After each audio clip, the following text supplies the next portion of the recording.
नमस्कार. विश्व मराठी परिषद आयोजित ऑनलाईन अभ्यास वर्गामध्ये आपलं सर्वांचं आजच्या दुसऱ्या भागामध्ये पुन्हा एकदा मनपूर्वक स्वागत आहे. आपण कालपासून अभ्यासत आहोत इतिहासबोध आणि शत्रुबोध या ऑनलाईन कार्यशाळेमध्ये किंवा अभ्यास वर्गामध्ये आपण आजच्या दुसऱ्या सत्रामध्ये जॉईन झालो आहोत आणि आपल्या सोबत आपल्याला मार्गदर्शक म्हणून लाभले आहेत माननीय श्री अभिजित जोग सर यांचं पुन्हा एकदा या दुसऱ्या सत्रामध्ये स्वागत आहे. नमस्कार सर. नमस्कार सर प्रख्यात लेखक, व्याख्याते, इतिहास तज्ञ आहेत, अभ्यासक आहेत. अनेक पुस्तकांचं त्यांनी लेखन केलं आहे. त्यामध्ये प्रामुख्याने असत्यमेव जयते, डावी वाळवी, ब्रँडनामा अशा पुस्तकांचा उल्लेख येतो. तर आजच्या दुसऱ्या सत्रामध्ये सरांना विनंती आहे की आपण आजच्या सत्राला सुरू करा. नमस्कार मंडळी. काल आपण बघितलं की ब्रिटिशांनी भारतात आल्यानंतर त्यांच्या मनात भारतीय संस्कृतीबद्दल जे काही प्रेम आणि आदर निर्माण झाला होता तो त्यांच्यासाठी गैरसोयीचा ठरायला लागल्यानंतर त्यांनी पूर्णतः दुसऱ्या टोकाला तो लंबक नेला आणि भारतीय संस्कृती कशी मागासलेली आणखीन वाईट आहे अशा पद्धतीचा त्यांनी प्रचार सुरू केला. आणि त्यांना हेही कळलं की हजारो किलोमीटरवरून इथे भारतासारख्या इतक्या मोठ्या देशावर आपल्याला केवळ लष्करी बळावर राज्य करता येणार नाही फार काळ. त्यामुळे त्यांनी भारताचा आत्मविश्वास आणि आत्मसन्मान नष्ट करण्यासाठी विविध योजना राबवायला सुरुवात केली. त्यातली पहिली योजना ही होती की भारताचं एक राष्ट्र म्हणून अस्तित्वच नाकारायचं. त्याबद्दल काल आपण बोललो. त्यानंतर पुढचा टप्पा असा होता की त्यांनी असं ठरवलं, अशी स्ट्रॅटेजी आखली की भारताची जी 3 प्रमुख शक्तिस्थानं आहेत त्या शक्तिस्थानांवर हल्ला करायचा, ती नेस्तनाबूत करायची. म्हणजे भारतीयांचा आत्मविश्वास नष्ट होईल, आत्मसन्मान नष्ट होईल, त्यांच्या मनात न्यूनगंडाची भावना निर्माण होईल आणि मग ते आपल्या मागे मेंढरासारखे येतील. आणखीन आपण मग निवांतपणे निर्धोकपणे प्रदीर्घ काळ या देशावर राज्य करू शकतो. आणि ही 3 शक्तिस्थानं म्हणजे शिक्षण, इतिहास आणि धर्म. तर ह्याच्यावर त्यांनी कसं काय आक्रमण केलं, त्याच्यासाठी काय योजना आखल्या, ते आपण आता बघणार आहोत. सगळ्यात पहिल्यांदा आपली शिक्षण व्यवस्था ही अतिशय युनिक, जगात कुठेही न आढळणारी अशी एक प्राचीन शिक्षण व्यवस्था आपल्या देशात होती आणि ती म्हणजे गुरुकुल व्यवस्था. गुरुकुल व्यवस्थेचं वैशिष्ट्य असं की हजारो वर्षापासून म्हणजे श्रीकृष्ण, श्रीराम हे सुद्धा गुरुकुलांमध्ये शिकले होते. आपल्याला माहिती आहे श्रीकृष्ण सांदीपनींच्या गुरुकुलात शिकले होते. श्रीराम हे विश्वामित्रांच्या गुरुकुलात शिकले होते. तर त्याच्याही आधीपासून, वैदिक काळापासून किंवा वैदिक काळाच्याही आधीपासून भारतातली शिक्षण व्यवस्था ही गुरुकुल व्यवस्था या स्वरूपात चालत असेल. आणि त्याचं वैशिष्ट्य असं की शिष्य हे गुरुच्या घरी जाऊन राहायचे. त्याचं गुरुकुल हे त्याच्या घरालगतच असायचं आणि त्यांचं जेवण खाण सगळं तिथे त्या गुरुकुलातच व्हायचं. त्या बदल्यात शिक्षक त्यांच्याकडनं कुठलीही फी, शुल्क आकारत नसत. ही पूर्णपणे मोफत शिक्षण व्यवस्था होती आणि ती गुरुकुलं चालण्यासाठी त्या त्या भागातले राजे त्यांना अर्थसहाय्य करत असत आणि शिक्षक जे होते, गुरु जे होते, ते कुठल्याही अपेक्षेशिवाय हे ज्ञानदानाचं कार्य करत असत आणि त्यामुळे त्यांच्याबद्दल समाजात फार मोठ्या प्रमाणात आदर होता. त्यांना अतिशय मोठा सन्मान होता, कारण की नवीन पिढ्या घडवण्याचं कार्य ते करत होते. दुसरी गोष्ट अशी की या गुरुकुलातलं जी शिक्षण पद्धती होती ती घोकमपट्टी आणि पाठांतर याच्यावर आधारलेली नव्हती, तर खऱ्या अर्थाने ज्ञान मिळवण्यासाठी ते शिक्षण दिलं जात असे. टीचिंग अँड लर्निंग असं ते पूर्ण दोन्ही बाजूनी ती व्यवस्था काम करत असे. आणि हे जे गुरु होते हे केवळ शिक्षक नव्हते, तर ते शास्त्रज्ञ आणि तत्वज्ञ सुद्धा होते. काल जसं आपण पाहिलं की आपले ऋषी हेच शास्त्रज्ञ होते, आपले शास्त्रज्ञ हेच तत्वज्ञ होते. ते आंतरिक विश्व आणि बाह्य विश्व दोन्हीचा शोध घेत असत, दोन्हीचा अभ्यास करत असत. तर असे गुरु हे जे ज्ञाननिर्मिती सुद्धा तिथे करत होते आणि त्या ज्ञाननिर्मितीमध्ये सुद्धा आपल्या विद्यार्थ्यांना सहभागी होता येत होतं. आणि त्यामुळे नुसते भूकंपट्टी करणारे कारकून तयार न करता एक खरोखर ज्ञान निर्मिती करण्याची क्षमता असणारे एक चांगले नागरिक बनतील अशी विविध कौशल्य त्यांना तिथे शिकवली जायची. नुसतं ज्ञान नाही तर कला कौशल्य सगळ्याचं तिथे ट्रेनिंग दिलं जायचं, प्रशिक्षण दिलं जायचं. शिक्षण आणि प्रशिक्षण या दोन्ही गोष्टी तिथे दिल्या जायच्या. अशी एक परिपूर्ण शिक्षण व्यवस्था हे भारताचं एक सगळ्यात मोठं शक्तिस्थान होतं. आणि इस्लामी राजवट जरी त्याच्या आधी 500, 600, 700 वर्ष चाललेली असली, तरी ही गुरुकुल व्यवस्था बऱ्याच प्रमाणात टिकून होती. इंग्रज जेव्हा भारतात आले, तेव्हा 19व्या शतकाच्या सुरुवातीला किंवा 18व्या शतकाच्या शेवटी भारतात गुरुकुल व्यवस्था कशी होती, याच्यावर एक गांधीवादी विचारवंत धरमपाल यांनी द ब्युटिफुल ट्री नावाचं एक अतिशय सुंदर पुस्तक लिहिलेलं आहे. आणि तेव्हा त्यांनी ब्रिटिशांच्याच रेकॉर्ड्समधनं अभ्यास केला. त्यांचे कलेक्टर्स जे ब्रिटिश कलेक्टर्स होते, त्यांचे रिपोर्ट्सचा त्यांनी अभ्यास केला. ते लंडनमध्ये त्यासाठी राहिले आणि त्यांनी असं तिथे शोधून काढलं, की त्या काळात 19व्या शतकाची सुरुवात आणि 18व्या शतकाचा शेवट या काळामध्ये भारतात अक्षरशः लाखो म्हणजे जवळपास 5 ते 6 लाख गुरुकुलं होती. म्हणजे जवळपास प्रत्येक गावात, प्रत्येक खेड्यात गुरुकुल होतं आणि तिथे खूप मोठ्या प्रमाणात विद्यार्थी शिकत असत. दुसरा महत्त्वाचा भाग असा, की आपल्याला जे सांगण्यात आलं आणि आपल्या डोक्यात जे भिनवण्यात आलं, की भारतात शूद्र लोकांना शिक्षणाचा अधिकार नव्हता. फक्त उच्च जातींना शिक्षणाचा अधिकार होता. हे किती खोटं आहे, हे त्या धरमपाल यांनी त्यांच्या द ब्युटिफुल ट्री या पुस्तकात दाखवून दिलंय. त्यांनी प्रत्येक स्टेटमध्ये म्हणजे तेव्हा मद्रास प्रॉव्हिन्स, ब्रिटिशांनी Madras province, Bombay province, Bengal province असे भारताचे भाग केले होते. या प्रत्येक भागात सेंट्रल प्रॉव्हिन्सेस अँड बेरार असा म्हणून एक भाग होता. तर या प्रत्येक भागामध्ये किती गुरुकुलं होती, त्या गुरुकुलांमध्ये किती विद्यार्थी शिकत होते, कुठल्या जातीचे विद्यार्थी तिथे शिकत होते, याचं सगळं विश्लेषण दिलेलं आहे. आणि त्याच्यामध्ये त्यांनी हे दाखवलं की ब्राह्मण किंवा क्षत्रिय मुलांपेक्षाही मोठ्या संख्येने शूद्र जाती मानल्या गेलेल्या जातीचे मुलं अनेक ठिकाणी तिथे शिकत होती. ज्याला आपण ढोर आणि चांडाळ अशी तेव्हा जातींची नावं होती, की ज्या सगळ्यात कनिष्ठ जाती म्हणता येईल, सगळ्यात खालच्या जाती मानल्या गेलेल्या होत्या. त्या जातीचे विद्यार्थी सुद्धा तिथे गुरुकुलात शिक्षण घेत होते.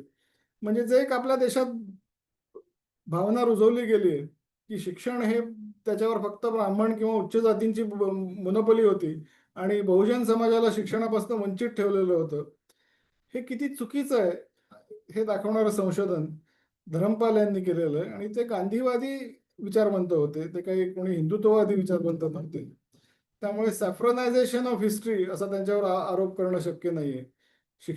इतिहासाचं भगवेकरण असं त्यांच्यावर कोणी आरोप करू शकत नाही. आणि त्यांनी हा हा जो अभ्यास केला हे जे संशोधन केलंय ते ब्रिटिशांच्या रेकॉर्डमधनंच केलेलं आहे. म्हणजे कुठलंही काल्पनिक संशोधन आहे किंवा इतर काहीतरी अविश्वासार्ह सोर्सेसमधनं संशोधन केलंय असंही म्हणता येणार नाही. की ब्रिटिश कलेक्टर्सनी जे रिपोर्ट्स दाखल केलेले होते त्याच्यामधनं त्यांनी हे संशोधन केलंय. आणि ही जी गुरुकुलं होती ही भारताची एक अतिशय मोठी शक्ती होती.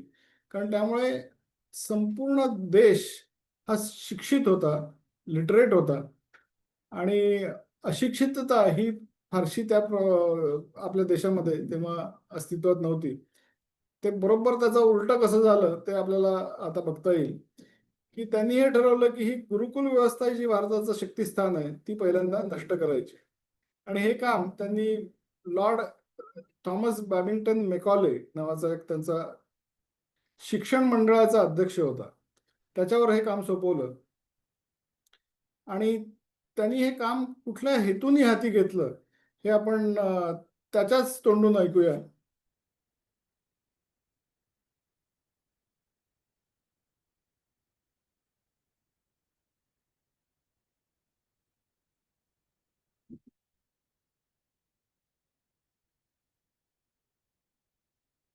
2 फेब्रुवारी 1835 रोजी त्यांनी या शब्दात आपली योजना मांडली होती. त्याला मिनिट्स असं म्हणतात. त्या एका मिनिट्समध्ये त्यांनी असं म्हटलेलं आहे, की "we must at present do our best to form a class who may be interpreters between us and millions whom we govern.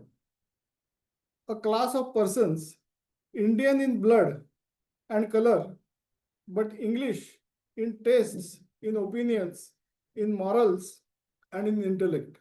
म्हणजे काय तर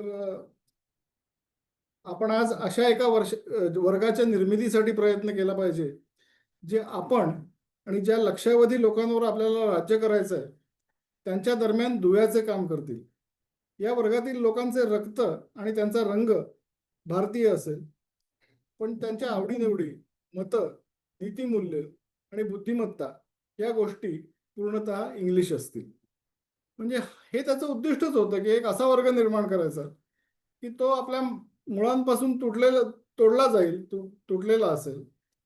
तो या मातीशी त्याचं इमान उरलेलं नसेल. तो जे काय ब्रिटिश, जे काय पाश्चिमात्य तेच चांगलं असं मानेल, तीच नीतिमत्ता मानेल, तीच मूल्य मानेल आणि आपल्या वतीने तो या इथल्या देशातल्या लक्षावधी कोट्यावधी लोकांवरती आपलं राज्य आपल्या वतीने चालवेल. हे आपले प्रतिनिधी असतील आणि ते आपल्या विचारांनी, आपल्या मूल्यांनी प्रभावित झालेले असतील. या देशातल्या मातीतनं उगवलेली मूल्य, इथली नीतिमत्ता याच्याशी त्यांचा कुठलाही संबंध उरलेला नसेल. असा एक वर्ग निर्माण करायचा हे ठरवून त्यांनी ही सगळी योजना आखली आणि ती किती यशस्वी झाली हे आपण आजही बघू शकतो. कारण की अशा प्रकारचा एक वर्ग आजही आपल्या देशात अस्तित्वात आहे. हे आपण जर आजूबाजूला बघितलं तर आपल्या लक्षात येतं की जे पश्चिमेकडनं आलंय तेच चांगलं, तेच आधुनिक, जे भारतीय ते सगळं मागासलेलं असे मानणारे, भारतीय नीतिमत्ता, भारतीय मूल्य म्हणजे अंधश्रद्धा असं मानणारे अनेक लोक आपल्याला आपल्या आजूबाजूला दिसतात. त्याचं सगळं मूळ हे या ब्रिटिशांच्या योजनेत आहे की त्यांनी असं ठरवलं की गुरुकुल व्यवस्था नष्ट करायची आणि पूर्ण शिक्षण व्यवस्था बदलून टाकायची आणि त्यासाठी त्यांनी या शिक्षण व्यवस्थेची प्रचंड प्रमाणात बदनामी करणे, त्याच्याबद्दल लोकांचं मन कलुषित करणे हा एक प्रकार सुरू केला आणि त्यांचं आर्थिक पाठबळ पूर्णतः गोठवून टाकलं. कारण की इतके दिवस कसं होतं की भारतातले जे स्थानिक जमीनदार असतील, राजे असतील, ते या गुरुकुलांना मदत करत असत. जसं मी सांगितलं की पूर्णतः निशुल्क व्यवस्था होती. तर त्यामुळे ते कोणाच्या तरी आर्थिक पाठबळावरती अवलंबून होते आणि जेव्हा ब्रिटिशांचं पूर्णतः राज्य आलं तेव्हा त्यांनी ते आर्थिक पाठबळ पूर्णतः बंद करून टाकलं. त्याचबरोबर त्याची बदनामी करणे, त्याच्याबद्दल वाईट मत निर्माण करणे असं सगळं सुरू केलं. हे सगळं मागासलेलं आहे वगैरे अशा पद्धतीने आणि हळूहळू काही दिवसात ही संपूर्ण गुरुकुल व्यवस्था नष्ट झाली आणि काही असे ईस्ट इंडिया कंपनीचे अधिकारी होते, वॉरन हेस्टिंग्स, विल्यम जोन्स यांच्यासारखे, त्यांनी असं सांगितलं होतं की आधुनिक पाश्चिमात्य ज्ञान जे आहे ते भारतीयांपर्यंत पोहोचवलं पाहिजे, यात काही शंकाच नाही. पण त्यासाठी शिक्षणाचं माध्यम जे आहे ते आपण संस्कृत ठेवलं पाहिजे.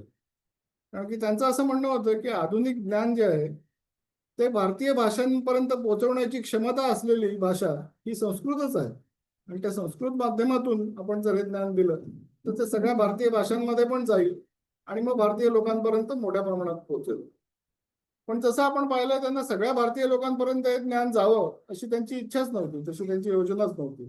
त्यांना फक्त एक असा वर्ग निर्माण करायचा होता की तोही मर्यादित असेल, तो आपल्या प्रभावाखाली असेल आणि तो आपल्या वतीने या सगळ्या लोकांवरती राज्य करेल. त्यामुळे त्यांनी शिक्षणाचं माध्यम हे इंग्लिश मीडियम केलं, इंग्रजी माध्यम. आणि त्याचं इतकं दडपण भारतीय लोकांवरती आलं की प्रचंड मोठ्या प्रमाणात बहुजन समाज जो होता तो शिक्षणापासून वंचित राहू लागला. कारण की इंग्लिशमध्ये शिक्षण घेणं हे त्यांना अशक्य वाटायला लागलं आणि तेव्हापासून भारतात जे काही अडाणीपणा म्हणा, अशिक्षितपणा म्हणा, इलिटरसी ह्याच्यात जी प्रचंड प्रमाणात वाढ झाली ते इंग्लिश मीडियम जेव्हा इंट्रोड्यूस झालं, जोपर्यंत लोक मातृभाषेत शिक्षण घेत होते तोपर्यंत संपूर्ण भारत साक्षर होता, संपूर्ण भारत शिक्षित होता. पण मातृभाषेतनं शिक्षण बंद करून जेव्हा इंग्लिश माध्यम त्यांनी इंट्रोड्यूस केलं तेव्हा मात्र भारतात अशिक्षितपणा, असाक्षरता या सगळ्या गोष्टी मोठ्या प्रमाणात वाढल्या आणि त्या इतक्या वाढल्या की आज सुद्धा 100% साक्षरता आपण अजून तिथपर्यंत पोहोचू शकले नव्हते. म्हणजे किती भयंकर परिणाम या सगळ्या गोष्टींचा झाला हे आपण समजून घ्यायला पाहिजे. आणि मग त्यांनी मातृभाषेत शिकणं, मातृभाषेत बोलणं म्हणजे कमीपणा वाटेल यासाठी त्यांनी शाळांमध्ये असे नियम केले की तिथे आपल्या मातृभाषेत बोलायचं नाही. सगळ्या मुलांनी एकमेकाशी इंग्लिशमध्येच बोललं पाहिजे. आणि आजही अनेक इंग्लिश मिडियम शाळांमध्ये किंवा कॉन्व्हेंटनी चालवलेल्या शाळांमध्ये आपण बघतो की असे नियम असतात की मुलांनी आपल्या भाषेत, मातृभाषेत बोलायचं नाही. शाळेत असताना त्यांनी इंग्लिशमध्येच बोललं पाहिजे. म्हणजे अजूनही या गुलामी मानसिकतेतून, या वसाहतवादी मानसिकतेतून आपण अजूनही बाहेर पडलेलो नाही. हे दुर्दैव आहे. मग ब्रिटिश लोक त्यांच्या योजनेत किती यशस्वी झाले हे आपण याच्यावरनं समजून घेऊ शकतो. दुसरं, त्यांनी एक नवीन त्यांच्या डोक्यात अशी कल्पना आली की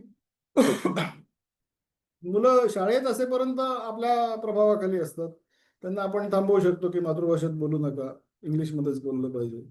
पण ती घरी गेली की त्यांचे आई वडील, आजी आजोबा यांचा प्रभाव त्यांच्यावर पडतो. ते पुन्हा भारतीय संस्कार जे आहेत, भारतीय संस्कृती जी आहे त्याच्याशी त्यांना जोडण्याचा प्रयत्न करतात. म्हणून मग त्यांनी बोर्डिंग स्कूल्स ही कन्सेप्ट काढली. आणि या बोर्डिंग स्कूल ज्या होत्या त्या खूप दूरवर, म्हणजे हिल स्टेशन्सवरती किंवा सगळ्या जगाशी संपर्क फारसा राहणार नाही अशा इतक्या लांबवर त्या बोर्डिंग स्कूल्स त्यांनी सुरू केल्या. आणि मग आई वडील, आजी आजोबा यांच्याशी कमीत कमी कसा संबंध येईल हे त्यांनी त्याच्यातनं साध्य केलं. आणि मग बोर्डिंग स्कूलमध्ये एकदा मुलगा गेला की मग तो त्याच्या हॉस्टेलमध्ये असेल, शाळेत असेल, त्याला फक्त इंग्लिशमध्येच बोललं पाहिजे असे नियम ते करू शकले. आणि हा एक वर्ग त्यांनी असा तयार केला की जो त्यांनी म्हटल्याप्रमाणे फक्त रंग त्यांचा भारतीय होता, बाकी सगळ्या गोष्टी त्यांच्या पाश्चिमात्य आणि ब्रिटिश याचा प्रभाव त्यांच्यावरती पडला. आणि मग ते त्यांचे गुलामच बनले असं म्हणायला हरकत नाही. मानसिक गुलामगिरी आपण ज्याला म्हणतो, तर तशा पद्धतीने त्यांनी ते काम सगळं सुरू केलं. आणि म्हणजे ब्युरोक्रेसी होती, कलेक्टर्स असतील, जे हळूहळू त्यांनी भारतीय लोक त्याच्यामध्ये इंट्रोड्यूस केले. आणि ह्या सगळी जी सर शासन व्यवस्था आहे ती शासन व्यवस्था सगळी या लोकांच्या हातात गेली. आणि ते ब्रिटिशांपेक्षाही जास्ती, म्हणजे आपण त्याला म्हणतो की मोर लॉयल दॅन द क्वीन अशी म्हणते तेव्हा पडली होती. ब्रिटिशच्या राणीपेक्षाही हे लोक जास्ती लॉयल आहेत अशा पद्धतीचे विचार त्यांच्या मनात त्यांनी रुजवले. आणि त्यांच्या जीवावर मग त्यांनी पुढे 100-150 वर्ष जे काय राज्य केलं. तर त्याच्या मुळाशी ही शिक्षण व्यवस्थेचा विध्वंस हे त्याच्यातलं एक सगळ्यात मोठं आणि महत्वाचं कारण होतं असं आपण म्हणू शकतो. या सगळ्याचा परिणाम कसा झाला आणि किती झाला हे धर्मपाल यांनी फार छान पद्धतीने सांगितलेलं आहे. ते फक्त मराठीकरण त्याचं मी मराठीतलं भाषांतर वाचून दाखवतो आपल्याला, थोडंसं मोठं आहे. धर्मपाल म्हणतात, याची परिणती म्हणजे या शिक्षण व्यवस्थेच्या विध्वंसाची परिणती सर्वप्रथम भारतातील साक्षरतेचा इतक्या मोठ्या प्रमाणात विलय होण्यात झाली की भारत अजूनही संपूर्ण साक्षरतेचा टप्पा गाठू शकलेला नाही. याशिवाय समाजाच्या सर्व स्तरातील लोकांना पर्याप्त प्रमाणात शिक्षण देऊन त्यांना स्थानिक पातळीवर किंवा त्यांची इच्छा असल्यास अधिक व्यापक पातळीवर सामाजिक आणि सांस्कृतिक जीवनात सन्मानाने सहभागी होण्याची संधी देणारं सामाजिक संतुलन यामुळे पूर्णतः उद्ध्वस्त झालं. जसं मी म्हटलं की इंग्लिश मीडियम आल्यामुळे बहुजन समाज हा शिक्षणापासून तोडला गेला आणि त्यांचं मग सामाजिक, सांस्कृतिक सगळ्या ऍक्टिव्हिटीमधला सहभाग हा पूर्णतः संपून गेला. आणि मग काय झालं बघा, सामाजिक संतुलन यामुळे उद्ध्वस्त झालं. या विध्वंसामुळे आज ज्यांना अनुसूचित जाती असे म्हटले जाते त्यांची आणि शेतीवर आधारलेल्या बहुसंख्य मागास जातींची, म्हणजे ओबीसी आज ज्याला आपण म्हणतो, बहुसंख्य मागास जातींची आर्थिक आणि सामाजिक परिस्थिती आणि त्यांचा वैयक्तिक सन्मान, पर्सनल डिग्निटी ज्याला आपण म्हणतो, तीच संपून गेली. त्यांचा वैयक्तिक सन्मान यात मोठी घसरण झाली. सगळ्यात महत्वाची बाब म्हणजे भारतातील सुशिक्षित लोक आपल्या समाजाबद्दल आणि त्या समाजाचं पोषण करणाऱ्या संस्कृतीबद्दल आजपर्यंत अनभिज्ञ राहिले. हे लक्षात घ्या तुम्ही की हा एक जो तथाकथित आधुनिक समाज आहे, शहरी समाज आहे, ते आपल्या मातीपासून तुटलेले आहेत, आपल्या मुळांपासून तुटलेले आहेत, ते आपल्या संस्कृतीपासून तुटलेले आहेत. आणि म्हणूनच ते सगळ्या बहुजन समाजापासून सुद्धा तुटलेले आहेत. तर समाजात हे जे दोन स्तर तयार झाले, एक शहरी आणि आधुनिक आणि पुढारलेला, आणि एक प्रचंड मोठा वर्ग हा मागासलेला, आणखीन खेड्यांमध्ये राहणारा, ही सगळी जी हे डिव्हिजन झालं ते सगळं या शिक्षणातल्या उलथापालथीमुळे झालं. भारतातील सुशिक्षित लोक आपल्या समाजाबद्दल आणि त्या समाजाचं पोषण करणाऱ्या संस्कृतीबद्दल आजपर्यंत अनभिज्ञ राहिले. अशा रीतीने इंग्रजी शिक्षण घेतलेले, देशाच्या संस्कृतीपासून तुटलेले मूठभर उच्चभ्रू लोक आणि बहुजन वर्ग यांच्यात कधीही न सांधणारी दरी निर्माण झाली. सगळ्यात दुर्दैवाची गोष्ट म्हणजे गेल्या 100 वर्षाहून अधिक काळ भारतीय आपला आत्मविश्वास गमावून बसले. ही आहे शिक्षणाला शस्त्र बनवून भारतीय जनतेची खरी ओळख, आत्मविश्वास आणि आत्मसन्मान यांचा विनाश कसा केला गेला याची हृदयाला घरं पाडणारी कहाणी. धरमपाल यांनी किती तळमळीने हे लिहिलंय आपण बघू शकतो की ही एक शिक्षण व्यवस्थेचा विध्वंस करून त्यांच्या सोयीची शिक्षण व्यवस्था आपल्यावर लादल्यामुळे भारतीय समाजात किती मोठी उलथापालथ झाली, किती मोठी तुटलेपणाची भावना निर्माण झाली हे आपण याच्यावरनं समजून घेऊ शकतो. तर हा होता त्यांचा पहिला मोठा हल्ला भारताच्या आत्मसन्मानावरचा आणि भारताच्या आत्मविश्वासावरचा, असं आपण म्हणू शकतो.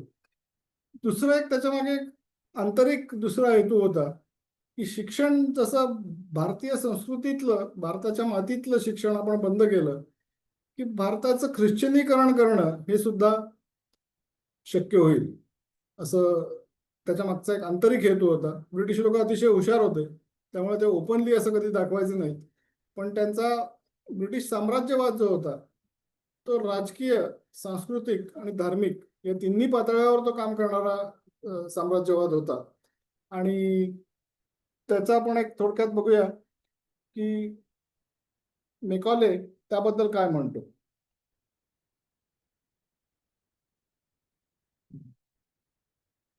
मेकॉलेनी 1836 साली आपल्या वडिलांना एक पत्र लिहिलं होतं. त्या पत्रात तो म्हणतो, सरळ मराठीच वाचतो, इंग्लिश आणि मराठीमध्ये वेळ घालवण्यापेक्षा. तो म्हणतो, आपल्या इंग्रजी शाळांची खूप जोमाने वाढ होते आहे. या शिक्षणाचा हिंदूंवर खूपच विलक्षण परिणाम होतो आहे. मला विश्वास आहे की आपल्या शिक्षणविषयक योजनांचा पाठपुरावा करण्यात आला तर आजपासून 30 वर्षात बंगालमधील उच्चभ्रू वर्गात एकही मूर्तिपूजक शिल्लक राहणार नाही. म्हणजे मूर्तिपूजक म्हणजे हिंदू, म्हणजे एकही मूर्तिपूजक शिल्लक राहणार नाही, म्हणजे सगळे ख्रिश्चन बनतील. धर्मप्रसाराचे कुठलेही प्रयत्न न करता, धार्मिक स्वातंत्र्यात कुठलीही ढवळाढवळ न करता, केवळ ज्ञानार्जन आणि विचारमंथन यांच्या नैसर्गिक प्रक्रियेतून हे साध्य होणार आहे. या प्रकल्पामुळे मला मनापासून आनंद मिळत आहे. म्हणजे हे आपण समजून घ्यायला पाहिजे की किती आसुरी आनंद त्याला होत होता की आपण ओपनली तर दाखवत नाही की आम्ही धर्मप्रसार करतोय किंवा आम्ही तुम्हाला धर्म बदलण्यासाठी भाग पाडतोय, पण आपण त्यांना शिक्षणच अशा पद्धतीने देतोय की हळूहळू ते ख्रिश्चॅनिटीकडे झुकत जाणार. हिंदू धर्माबद्दल, आपल्या संस्कृतीबद्दल त्याच्या मनात एक प्रकारचा राग निर्माण होणार, हीनत्वाची भावना निर्माण होणार, तुटलेपणाची भावना निर्माण होणार. आणि पुढच्या 30 वर्षात आपण या सगळ्या लोकांना ख्रिश्चन बनवून टाकू. हा पण एक हेतू हे शिक्षण बदलण्यामध्ये होता. म्हणजे जसा त्यांचा एक शासन व्यवस्था निर्माण करण्यासाठी त्यांनी हा एक वर्ग निर्माण केला, तसंच हा वर्ग आदर्श मानणार एकदा बनला की त्यांना फॉलो करणारे लोक सुद्धा हळूहळू ख्रिश्चनीकडे झुकतील, असा त्यांचा अंदाज होता.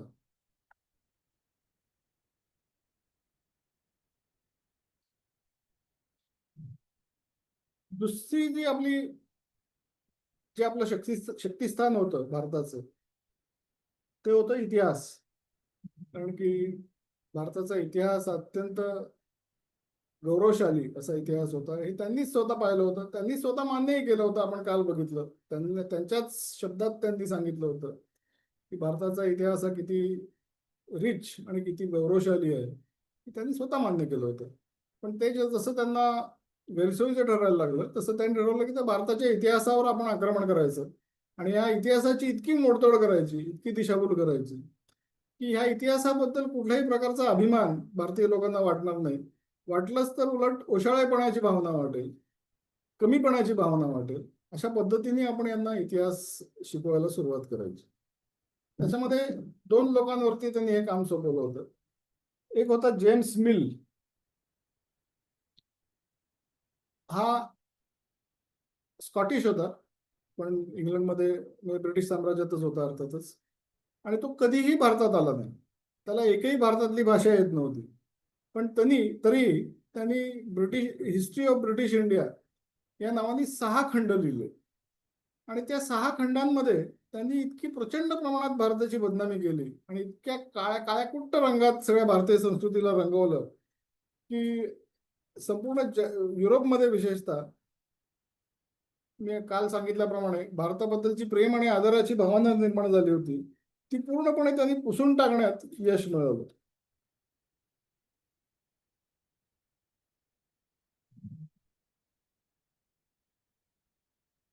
त्याचं मी तुम्हाला काही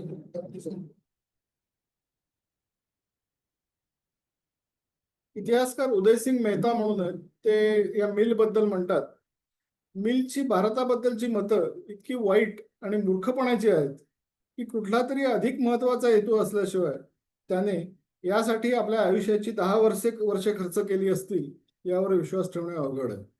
आणि अधिक महत्वाचा हेतू हाच की भारताची इतकी बदनामी करायची की भारतीय संस्कृतीबद्दल, भारताच्या इतिहासाबद्दल जे प्रचंड प्रमाणात प्रेम आणि आदर निर्माण झालेला आहे इंग्लंडमध्ये, युरोपमध्ये, सगळीकडे, तो संपूर्णपणे नष्ट झाला पाहिजे.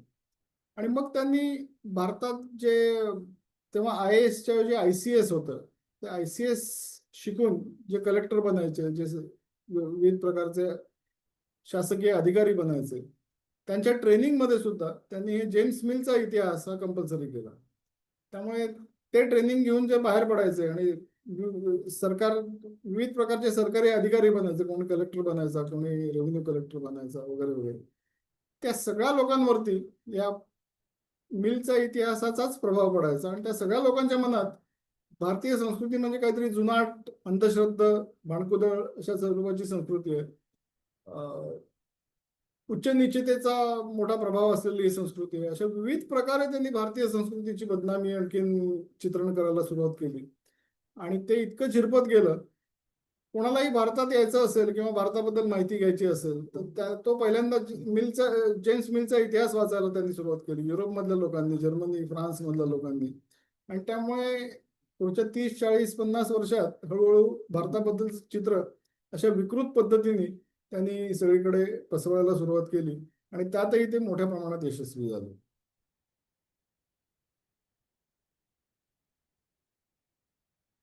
दुसरा एक व्यक्ती होता ज्याच्याकडे त्यांनी हे काम सोपवलं, इतिहासाची मोडतोड करण्याचं, इतिहासामध्ये दिशाभूल निर्माण करण्याचं. त्याचं नाव होतं मॅक्स मुलर. त्याच्याबद्दल आता आपण समजून घेऊ.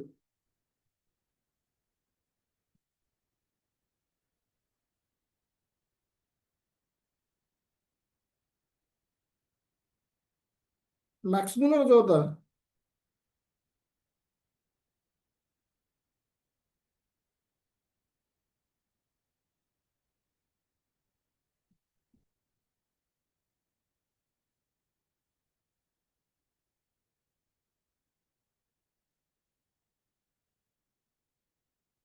हा एक जर्मन स्कॉलर होता, पण तो ब्रिटिश ईस्ट इंडिया कंपनीच्या नोकरीत होता, त्यांचा नोकर होता, त्यांच्याकडनं त्याला पगार मिळायचा. आणि एक आपण माहिती महत्वाची आहे की तेव्हा ऑक्सफर्ड युनिव्हर्सिटीमध्ये एक कर्नल बोडेन म्हणून होते. त्या कर्नल बोडेननी तिथे Boden school of Boden chair of Sanskrit अशी एक चेअर तिथे एस्टॅब्लिश केली होती. त्यासाठी त्यांनी फंडिंग केलं होतं आणि ते फंडिंग करताना त्यांनी असं स्पष्ट सांगितलं होतं की हे पैसे मी अशासाठी देतोय की इंग्लंडमधल्या आणि युरोपमधल्या तरुणांनी संस्कृत शिकावं आणि त्या शिक्षणाचा वापर त्यांनी भारतात ख्रिश्चन धर्माचा प्रसार करण्यासाठी करावा. हे संस्कृत शिकायचं कशासाठी, तर ज्ञानार्जन व्हावं, त्या संस्कृतीची माहिती व्हावी म्हणून नाही, तर त्याचा वापर करून आपण भारतीय लोकांना उल्लू बनवू शकू, थोडक्यात सांगायचं तर, आणि त्यांना आपण ख्रिश्चन धर्माकडे आकर्षित करू शकू. हे त्या कर्नल बोडेन यांचं उद्दिष्टच होतं आणि त्यानुसारच त्यांनी या चेअरसाठी त्यांनी फंडिंग केलेलं होतं. तर मॅक्स मुलर जो होता तो या या या चेअरचा फायदा घेऊनच तो संस्कृत शिकला होता आणि त्यांनी वेदांचं वगैरे भाषांतर केलं. त्या वेदांचं भाषांतर करताना त्यांनी मुख्यतः हेतू हाच डोळ्यासमोर ठेवला होता की याची मोडतोड करून भारतीय लोकांना कसं सांगता येईल की तुमचं हे जे मूळचं ज्या ज्ञानावर तुम्ही विश्वास ठेवता, भरोसा ठेवता, ते कसं चुकीचं आहे, ते कसं मागासलेलं आहे, ते कसं हास्यास्पद आहे. म्हणून त्यांनी वेदांचं इंटरप्रिटेशन करताना संस्कृत भाषा इतकी फ्लेक्झिबल आहे, त्याच्यातनं इतके वेगळ्या प्रकारचे अर्थ निघू शकतात की तुम्ही एकाच शब्दाचं मिसइंटरप्रिटेशन पण करू शकता.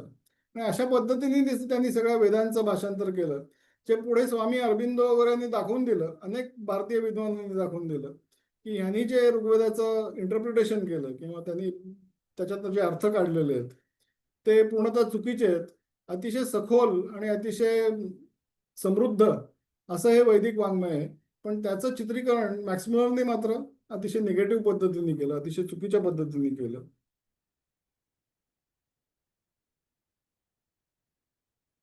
आणि ते तो कुठल्या शब्दात सांगतो ते आपण आता बघूया, कारण की तो काय म्हटला हे जर आपण पाहिलं तर आपल्याला त्याचा हेतू काय होता हे स्पष्ट होतं.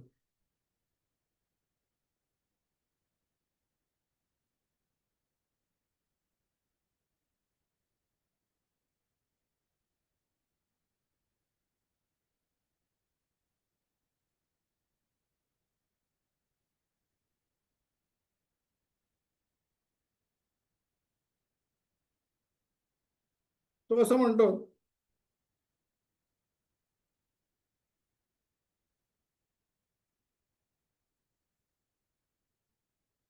India has been conquered once, but India must be conquered again, and that second conquest should be conquest by education. म्हणजे पहिल्यांदा आपण राजकीय दृष्ट्या यांच्यावर विजय मिळवला, पण आता सांस्कृतिक दृष्ट्या जर विजय मिळवायचा असेल तर तो शिक्षणाच्या माध्यमातून आपण मिळवला पाहिजे, असं मॅक्स मुलरने लिहून ठेवलेलं आहे. म्हणजे त्याचा हेतू काय होता, आपल्याकडे सुरुवातीला अनेक वर्ष, इनफॅक्ट आता आता आपल्याला त्याची जाणीव व्हायला लागली की मॅक्स मुलरचा खरा हेतू काय होता. अनेक वर्ष मॅक्स मुलरला फार मोठा विद्वान म्हणून खूप मोठा मान दिला जायचा आणि त्यांनी वेदांचं भाषांतर केलं म्हणून भारतीय संस्कृती आणि वैदिक संस्कृती ही जगाला कळली, अशा पद्धतीचा समज आपल्याकडे होता आणि त्याला आपण फार मोठा, म्हणजे त्याच्याबद्दल अत्यंत कृतज्ञता बाळगणं अशा स्वरूपाचं मत आपल्या देशामध्ये होतं. पण आता जशी जशी नवीन माहिती बाहेर पडते तसं जसं कळतंय की याचा हेतू हा पूर्णतः भारताला मानसिकदृष्ट्या कमजोर करणे, मानसिक गुलामगिरी लादणे, आणखीन ख्रिश्चन धर्माचा प्रसार कसा करता येईल यासाठी हिंदू धर्माचं चित्रण चुकीच्या पद्धतीने करणे, हाच सगळा त्याचा हेतू होता. त्याचं पुढचं वाक्य बघूया.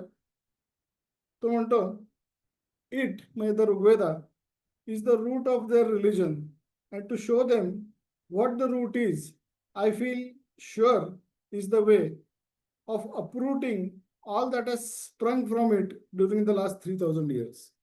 म्हणजे वेदांच्या मुळांपासून 3000 वर्षात जे काही संस्कृती निर्माण झाली आहे ती पूर्णतः आपल्याला उपटून टाकायची असेल तर ही मुळं काय होती हे त्यांना दाखवणं, काय होती म्हणजे किती वाईट होती हे आपल्या लोकांना दाखवणं हे आवश्यक आहे, असं तो म्हणतो.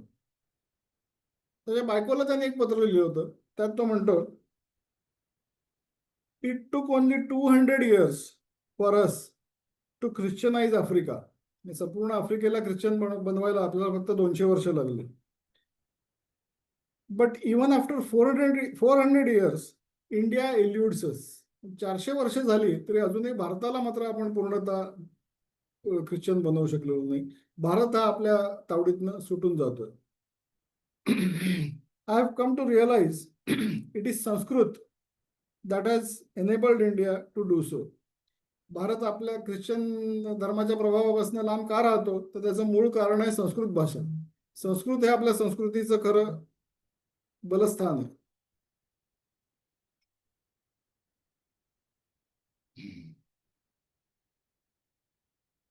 And to break it, I have decided to learn Sanskrit.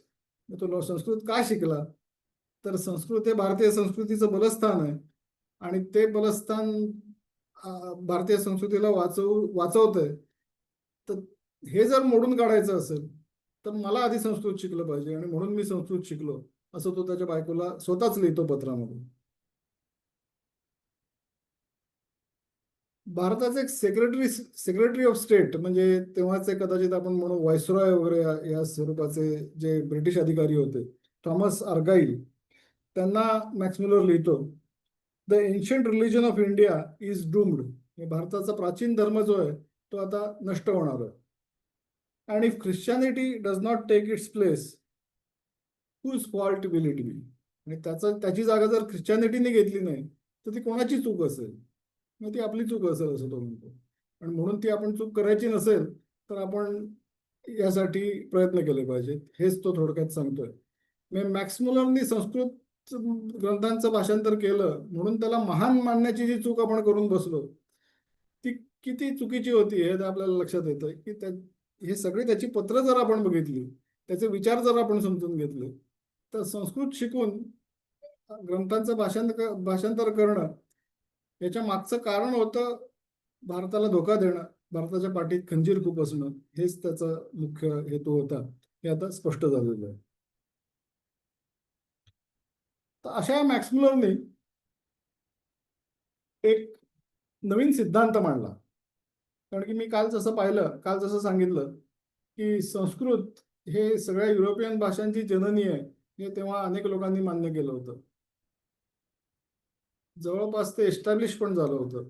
त्याच्याबद्दल अनेक ब्रिटिश विद्वानांनी लिहून ठेवलेलं आहे की सगळ्या युरोपियन भाषांचं मूळ हे संस्कृतमध्ये आहे वगैरे. तर आता हे जर आपल्याला नाकारायचं असेल किंवा हे क्रेडिट जर भारतापासून काढून घ्यायचं असेल तर काय केलं पाहिजे? पुन्हा मी सांगतो की हे अत्यंत हुशार लोक, अत्यंत चलाख लोक. त्यामुळे मॅक्स मुलरनी असा एक सिद्धांत मांडला. त्याचं नाव आहे आर्यांच्या आक्रमणाचा सिद्धांत. हा अतिशय महत्वाचा आहे. भारताच्या इतिहासात जी काय तोडफोड, दिशाभूल, उलटसुलट सगळं झालं त्याच्या मुळाशी हा एक सिद्धांत आहे जो मॅक्स मुलरने मांडला. मॅक्स मुलरच्या आधी सुद्धा काही लोक त्याबद्दल बोलत होते, पण त्याला एक सिद्धांताचं स्वरूप हे मॅक्स मुलरने दिलं असं आपण म्हणू शकतो. आणि तो सिद्धांत काय होता आपण बघूया. तो सिद्धांत असं म्हणतो की गोऱ्या रंगाचे आर्य लोक हे पश्चिमेकडनं भारतात आले. त्यांनी इथले जे स्थानिक लोक होते त्यातून काळ्या रंगाचे बारबारीक, मागासलेले, आदिवासी अशा प्रकारचे अशिक्षित असे लोक होते, त्यांचा पराभव केला.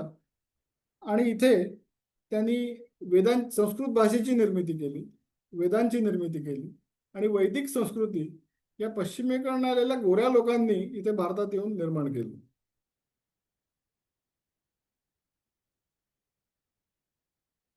त्याचा अर्थ काय की तुमची भाषा श्रेष्ठ आहे, संस्कृत वगैरे सगळं बरोबर आहे, पण ती तुम्ही निर्माण केलेली नाही, तर ती पश्चिमेकडून आलेल्या गोऱ्या लोकांनी निर्माण केलेली. हे पहिल्यांदा त्यांनी आपल्याला सांगितलं.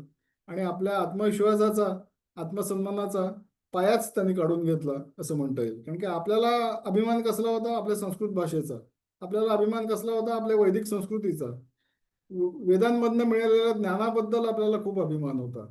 तर हे जे सगळं आपल्या अभिमानाची जी जी ठिकाणं होती, जे बिंदू होते, तेच त्याने आपल्याकडनं खेचून घेतले. कारण त्यांनी सांगितलं की हे सगळं श्रेष्ठ आहे, बरोबर आहे, पण हे तुम्ही नाही निर्माण केलेलं, ते पश्चिमेकडनं आलेल्या गोऱ्या लोकांनी निर्माण केलेलं. आणि मग तो त्या थेरीत असं म्हणतो की जे सगळ्या इंडो युरोपियन भाषा आहेत, काल आपण पाहिलं की दक्षिणेला श्रीलंका ते युरोपच्या उत्तरेला आईसलंड, इथे अनेक ज्या भाषा बोलल्या जातात त्या सगळ्या भाषांना आपण इंडो युरोपियन भाषा असं त्यांनी नाव दिलं. आणि या इंडो युरोपियन भाषा बोलणाऱ्या लोकांचे पूर्वज या सिद्धांतानुसार एका प्रदेशात राहत होते. तिथून ते वेगळ्या देशांना बाहेर पडले आणि त्यांनी आपापल्या भाषा विकसित केल्या, ज्या भाषा आज इंडो युरोपियन भाषा म्हणून मानल्या जातात, असा हा सिद्धांत सांगतो. हा जो मूळ प्रदेश होता त्याला ओरिजिनल होमलँड असं त्यांनी नाव दिलं. आणि हा ओरिजिनल होमलँड मध्ये सगळे लोक काही हजारो वर्षांपूर्वी एकत्र राहत होते. तिथून ते स्थलांतर करून बाहेर पडले आणि त्यांनी आपापल्या भाषा विकसित केल्या आणि म्हणून ते वेगळ्या प्रदेशांमध्ये इंडो युरोपियन भाषा बोलल्या जातात. आणि या सगळ्या ते जेव्हा तिथे राहत होते ओरिजिनल होमलँडमध्ये, तेव्हा ते या सगळ्या भाषांची जननी असणारी एक मूळ भाषा बोलत होते, असा हा सिद्धांत म्हणतो. आणि ती मूळ भाषा, त्याला त्यांनी प्रोटो इंडो युरोपियन लँग्वेज असं नाव दिलं. ही पूर्णतः काल्पनिक भाषा आहे. हे त्यांनी फक्त आपल्या कल्पनेतनं काढलंय की अशी काहीतरी प्रोटो इंडो युरोपियन भाषा होती आणि ती या सगळ्या भाषांची जननी होती. या भाषेतला एकही शब्द आजपर्यंत कुठे आपल्याला सापडलेला नाही. याचं कुठे शिलालेख, कुठलं वाक्य, कुठलं साहित्य, असं काहीच या भाषेतलं उपलब्ध नाही, कारण की मुळात काल्पनिक भाषा आहे. ही त्यांनी हा आपल्या सिद्धांताला बळ देण्यासाठी म्हणून ही एक कल्पना केली की अशी एक प्रोटो इंडो युरोपियन भाषा होती की ज्यापासून या सगळ्या इंडो युरोपियन भाषा निर्माण झाल्या, म्हणजे त्या संस्कृतपासून निर्माण झालेल्या नाहीत, हे दाखवण्यासाठी त्यांनी हा सगळा घाट घातला असं आपण म्हणू शकतो. आणि तिथून जे लोक बाहेर पडले त्यातला एक गट हा इराण आणि भारत, आधी मध्य एशिया, मग इराण आणि मग भारत या दिशेने प्रवास करत आला. आणि त्यांनी मग भारतात येऊन संस्कृत भाषेची, जी सुद्धा त्या प्रोटो इंडो युरोपियन भाषेपासूनच निर्माण झालेली संस्कृत भाषा होती, आणि त्या संस्कृत भाषेची आणि वैदिक साहित्याची आणि वैदिक धर्माची निर्मिती त्यांनी भारतात येऊन केली, असा हा सिद्धांत म्हणतो. आता गंमत अशी आहे की ह्या सगळ्या सिद्धांतासाठी हे सगळं सिद्ध करणारा असा एकही पुरावा ते तेव्हा देऊ शकले नाहीत. आणि गंमत म्हणजे आजपर्यंत त्याचा एकही पुरावा आपल्याला सापडलेला नाही. म्हणजे फक्त हा सिद्धांत आहे जो त्यांनी आपल्या साम्राज्यशाही, त्यांची जी शक्ती होती आणि भारतीयांच्या मनात भिनवलेली जी गुलामगिरीची भावना होती, तिच्या जीवावर त्यांनी हा सिद्धांत भारतात रुजवला. आणि मग संपूर्ण जगभर हाच इतिहास म्हणून, हाच अधिकृत इतिहास म्हणून सगळीकडे त्यांनी प्रस्थापित केला. कारण की तेव्हा राजकीय सत्ता, आर्थिक सत्ता, सांस्कृतिक सत्ता सगळीच त्यांच्या हातात होती. आणि त्यामुळे त्याला, आणि संपूर्ण युरोपियन लोकांना सुद्धा हाच सिद्धांत सोयीचा होता. कारण की भारतीय लोक, काळ्या रंगाचे लोक, यांनी सगळ्या भाषांची निर्मिती केली आहे मान्य करण्यापेक्षा ती पश्चिमेकडनं आलेल्या गोऱ्या लोकांनी केली असं सांगणं, हे त्यांच्याही सोयीचं होतं, त्यांनाही ते बरं वाटत होतं, म्हणून सगळ्या युरोपने ते मान्य केलं. आणि तेव्हा जगाच्या सगळ्या नाड्या, आर्थिक, सामाजिक, सांस्कृतिक, लष्करी, या तेव्हा युरोपच्या हातात होत्या. आणि त्यामुळे या सिद्धांताला कोणी विरोध केला नाही, कोणी करू शकलं नाही. आणि वर्षानुवर्ष तो इतका प्रस्थापित झाला की आज सुद्धा हा अधिकृत इतिहास म्हणून शिकवला जातो. ही अत्यंत दुर्दैवाची गोष्ट आहे. त्याच्याबद्दल आपण आणखीन बऱ्याच गोष्टी जाणून घेणार आहोत. तर आता हे ठरवल्यानंतर की ओरिजिनल होमलँड कुठली, हे ठरवणं पण आवश्यक होतं. कारण सिद्धांत जर पूर्णपणे मांडायचा तर त्याच्यासाठी ओरिजिनल होमलँड कुठली हे सांगणं गरजेचं होतं. आणि त्याच्यासाठी त्यांच्याकडे दोन निकष होते की कुठल्या निकषावर आपण ठरवू शकतो की ओरिजिनल होमलँड कुठली.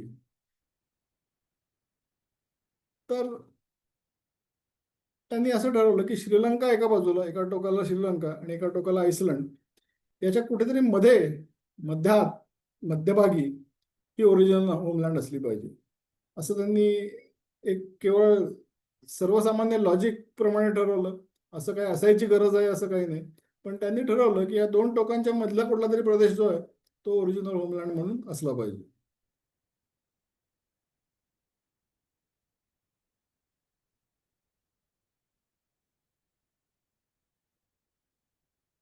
आणि दुसरी गोष्ट अशी होती की ओरिजिनल होमलँड जे असेल तिथले स्थानिक लोक, पहिलेपासून तिथे राहणारे लोक, हे गौरवर्णीय असले पाहिजेत अर्थातच. कारण की ही सगळी संस्कृती जी आहे, या सगळ्या भाषा ज्या आहेत, या गोऱ्या लोकांनी निर्माण केल्या, हेच तर सांगणं त्यांच्या दृष्टीने महत्वाचं होतं. त्यामुळे दोन पॉईंट्स होते. एक, या प्रदेशाच्या, संपूर्ण प्रदेशाच्या ते मध्यभागी असली पाहिजे, आणि तिथले मूळ लोक हे गौरवर्णीय असले पाहिजे. आणि या दोन आधारांवर त्यांनी एक प्रदेश निवडला, रशियाच्या दक्षिणेला असलेला, त्याला युरेशियन स्टेप्स असं म्हटलं जातं. हा युरेशिया किंवा युरेशियन स्टेप्स हा डोंगराळ गवताळ प्रदेश असा तिथे आहे. सध्याचे युक्रेन, जॉर्जिया वगैरे देश जिथे आहेत तिथे हे लोक पहिल्यांदा राहत होते. ती त्यांची ओरिजिनल होमलँड होती. आणि तिथून ते वेगवेगळ्या दिशांना पसरले आणि त्यातला एक गट मध्य एशिया, इराण मार्गे भारतात आला आणि मग त्यांनी संस्कृत भाषेची निर्मिती केली, असं त्यांनी या सिद्धांतात मांडलं. त्याच्या मागे काय होतं ते आपण बघितलं.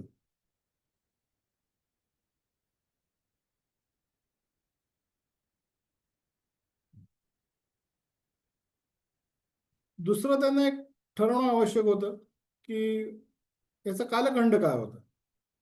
जसं ओरिजिनल होमलँड कुठली हे सांगणं गरजेचं होतं, तसंच हा सिद्धांत म्हणून पूर्णतः त्याला एक पूर्णत्व द्यायचं असेल तर या स्थलांतराचा कालखंड काय होता, हे कधी भारतात आले हे सांगणंही गरजेचं होतं. आणि त्यासाठी सुद्धा त्यांच्याकडे काही निकष होते, जे त्यांच्या सोयीचे होते तेच निकष त्यांनी ठरवले.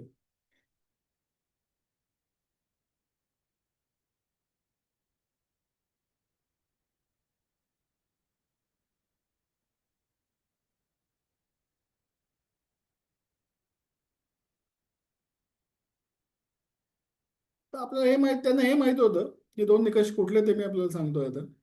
त्यांना हे माहिती होतं की ऋग्वेद हा साधारण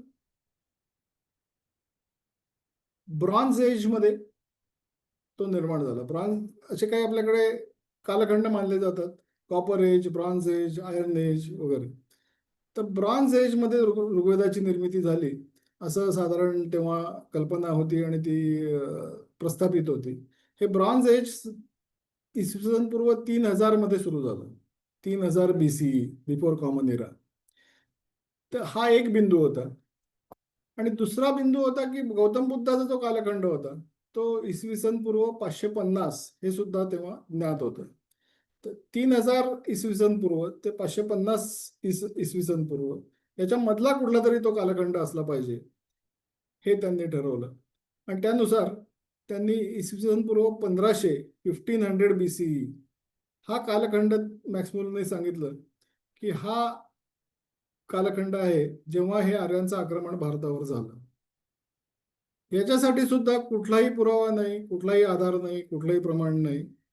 पण मॅक्समुलरने सांगितलं, त्यांनी हे दोन बिंदू त्याच्यासाठी ग्राह्य धरले आणि त्याच्यामधला एक कुठला तरी बिंदू घ्यायचा म्हणून त्यांनी 1500 BCE असं सांगितलं. गंमत अशी आहे की नंतर जेव्हा अनेक लोकांनी त्याला प्रश्न विचारायला सुरुवात केली तेव्हा त्यांनी स्वतःच हे मान्य केलं की हा पूर्णपणे काल्पनिक कालखंड आहे, मला याच्यासाठी कुठलाही पुरावा देता येणार नाही. आणि वेदांची निर्मिती इसवी सन पूर्व 1500 मध्ये झाली का 2000 मध्ये झाली का 3000 मध्ये झाली हे कोणीही जगातली कुठलीही शक्ती ठरवू शकणार नाही असं स्वतः मॅक्समुलरने लिहून ठेवलेलं. पण असं असूनही हा इसपू 1500 हाच आर्यांचा आक्रमणाचा कालखंड म्हणून आजही ग्राह्य धरला जातो. आणि तेव्हा हे गोरे लोक भारतात आले असं आजही सांगितलं जातं.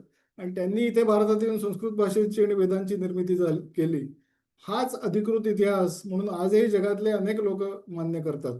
ही विशेष दुर्दैवाची गोष्ट आहे असं आपण म्हणू शकतो. दुसरा एक त्यांचा निकष होता याच्यासाठी की बायबलमध्ये म्हणण्यापेक्षा ख्रिश्चन धर्मात विश्वाची निर्मिती इसवी सन पूर्व 23 ऑक्टोबर 4004 साली झाली असं सांगितलेलं आहे. हे किती हास्यास्पद आणि बालिश हा त्यांचा समज आहे आपण समजून घेऊ शकतो.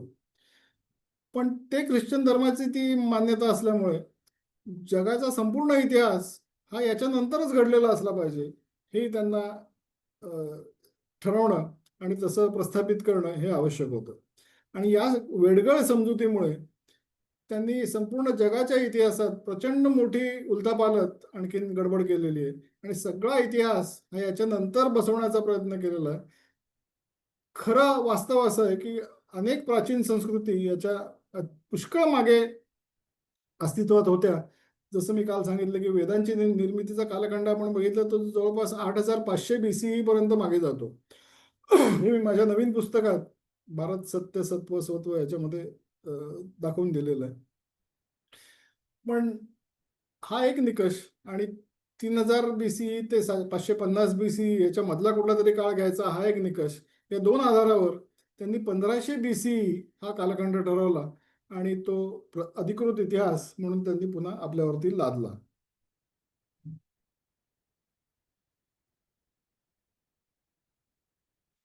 आता 1500 BCE मध्ये ते भारतात आले आणि त्यांनी आक्रमण केलं असं त्यांनी सांगितले. आणि म्हणून मग ऋग्वेदाच्या निर्मितीचा काळ हा त्यांनी 1200 BC इसवी सन पूर्व 1200 असा ठरवला, जो पूर्ण किती चुकीचा आहे हे आपण हळूहळू बघत जाऊ. का चुकीचा आहे हे सुद्धा बघू. पण इसवी सन पूर्व 1200 मध्ये त्यांनी ऋग्वेदाची निर्मिती केली असं मॅक्स मुलरने सांगितलं. आता ऋग्वेद जर 1200 BCE मध्ये निर्माण झाला असेल आणि गौतम बुद्धांचा कालखंड जर 550 BCE असेल, तर इतर वैदिक वाङ्मय जे आहे म्हणजे सामवेद, यजुर्वेद, अथर्ववेद हे वेद, त्यानंतर आरण्यक, उपनिषद हे वैदिक वाङ्मय, इतर सगळं वेदांशी निगडीत असलेलं वाङ्मय, याच्यासाठी 1200 ते 550 हा कालखंड पुरेसा नव्हता. त्याच्यासाठीच पुरत नाही म्हटल्यावर मग बाकीची प्रचंड भारतीय ज्ञानाची परंपरा होती, वाङ्मयाची परंपरा होती, त्याच्यासाठी तर अजिबातच वेळ उरला नाही. म्हणजे उपनिषद, इतर वेद, आरण्यक, ब्राह्मण याच्यासाठीच जर हा वेळ कमी पडत असेल, तर मग बाकी रामायण, महाभारत, भरताचं नाट्यशास्त्र असे जे असंख्य इतर दर्शनं, हे प्रचंड प्रमाणात जे संस्कृतमध्ये भारतीय संस्कृतीचं वैभव मानलं जाणारं वाङ्मय आहे, त्या सगळ्यासाठी वेळच उरला नाही. कारण हे सगळं गौतम बुद्धाच्या आधी झालेलं होतं हे माहिती होतं. तर मग त्यांनी ह्या सगळ्या भाकड कथा होत्या असं म्हणून ते सगळं बाद करून टाकलं. त्यामुळे रामायण, महाभारत हा आपल्या संस्कृतीत त्याला इतिहास म्हटलेलं आहे. रामायण आणि महाभारत याचं नावच आपल्या परंपरेमध्ये आणि आपल्या संस्कृतीमध्ये इतिहास असं ठेवलेलं आहे. इतिहास म्हणजे हे असं घडलं, म्हणजे हे वास्तवच होतं हे आपली परंपरा सांगते, आपली संस्कृती सांगते. पण यांनी मात्र असं सांगितलं की ह्या सगळ्या भाकड कथा होत्या आणि म्हणून ते काही घडलंच नाही. रामायण घडलं नाही, महाभारत घडलं नाही. हे सगळे बाकीचे ज्याला आपण फार मोठ्या प्रमाणात मान देतो असं जे ज्ञान आहे, अनेक दर्शन आहेत, भरताचं नाट्यशास्त्र आहे, इतरही अनेक ज्ञानाने भरलेले असे अनेक शेकडो ग्रंथ आहेत, त्या सगळ्या भाकड कथा आहेत म्हणून त्यांनी ते रद्दबादल करून टाकलं. आणि अशा प्रकारे त्यांनी भारतीय संस्कृती, भारताची ज्ञानपरंपरा या सगळ्या गोष्टी पूर्णतः मायथॉलॉजी म्हणून ठरवल्या आणि त्याच्यावरचा भारतीयांचा विश्वास कसा संपून जाईल हे त्यांनी बघितलं. आणि आजही आपण बघतो की अनेक लोक असे असतात की ते म्हणतात की नाही, रामायण, महाभारत वगैरे सगळ्या इट्स मायथॉलॉजी असं मानणारे आपलेही लोक अनेक आज अस्तित्वात आहेत. याचंही मूळ जे आहे ते सगळं या ब्रिटिशांच्या योजनेमध्ये आहे, हे आपण लक्षात घेतलं पाहिजे. मग त्यांनी असं सांगितलं की ज्ञान, विज्ञान, तत्वज्ञान, साहित्य, कला, संस्कृती हे जे सगळं आहे ते जेव्हा अलेक्झांडरचं आक्रमण झालं इसवी सन पूर्व 4थ्या शतकात, तेव्हा ग्रीक लोकांशी तुमचा जो संबंध आला त्याच्यामधनं तुम्हाला हे सगळं कळलं. ग्रीकांबरोबर संबंध आल्यावर तुम्हाला ज्ञान, विज्ञान, तत्वज्ञान, साहित्य, कला, संस्कृती हे सगळं कळलं. ग्रीक लोक सुद्धा पश्चिमेकडून येणारे गोरे लोकच होते. म्हणजे 1500 BCE मध्ये जे लोक आले त्यांनी तुम्हाला तुमची भाषा दिली, तुमची संस्कृती दिली, तुमचे वैदिक वाङ्मय दिलं. आणि मग इसपू 4थ्या शतकात जे ग्रीक लोक आले, गोरे लोक पुन्हा पश्चिमेकडनं येणारे, त्यांनी तुम्हाला या बाकीच्या सगळ्या गोष्टी दिल्या. त्यामुळे तुमच्याकडे जे काही चांगलं आहे त्यातलं काहीच तुम्ही निर्माण केलेलं नाही, हे सगळं पश्चिमेकडनं आलेल्या गोऱ्या लोकांनी तुम्हाला दिलेलं. हे त्यांनी भारतीय लोकांच्या मनात भिनवलं आणि त्यामुळे भारतीय लोकांना स्वतःला न्यूनगंडाने ग्रस्त झालं. आपण काहीच करत नाही हे त्यांनी ओळखलं, की ओळखलं म्हणण्यापेक्षा असं त्यांना वाटलं किंवा असा त्यांचा समज झाला. आणि त्यामुळे त्यांना जे साध्य करायचं होतं की भारतीय लोकांच्या मनात न्यूनगंड प्रस्थापित करायचा, त्यांचा आत्मसन्मान, आत्मविश्वास नष्ट करायचा, ते साध्य करण्यामध्ये अत्यंत मोठी भूमिका ही आर्यांच्या आक्रमणाच्या सिद्धांतांनी बजावली असं आपल्याला नक्कीच म्हणता येईल.